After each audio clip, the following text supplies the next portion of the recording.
खलीज बंगाल में देर रात को शदीद तूफान रिमाल की दस्तक से 135 किलोमीटर फी घंटे की रफ्तार से चलने वाली तेज़ हवाओं के साथ शदीद बारिश के सबब पीर के रोज़ कोलकाता समेत मगरबी बंगाल के मुतअद्दिद दीगर अजला में कच्चे मकानात तबाह हो गए, दरख्त उखड़ गए, बिजली के खंभे और रेलवे सिग्नल पोस्ट गिर गए। इब्तिदाई रिपोर्ट में कहा गया है कि समुद्री तूफान रिमाल के मगरबी बंगाल और उससे मलहका बांग्लादेश के साहिलों से टकराने के बाद मुतअद्दिद अफराद मकान गिरने या छत उड़ने से मलबे की जद में आकर जख्मी हो गए। रियासती हुकूमत नशीबी इलाकों में रहने वाले तकरीबन 1,10,000 लोगों को पहले ही महफूज मकामात पर मुंतकिल कर चुकी है।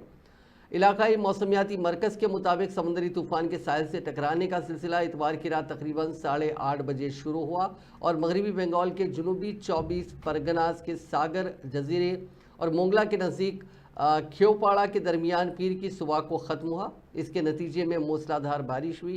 कोलकाता में 146 मिलीमीटर बारिश दर्ज हुई और 100 और 110 किलोमीटर फी घंटे से इस रफ्तार से हवाएं चलीं, जिससे दरख्त उखड़ गए और बिजली की तारें टूट गई। शहर में दीवार गिरने से एक शख्स जख्मी भी हो गया।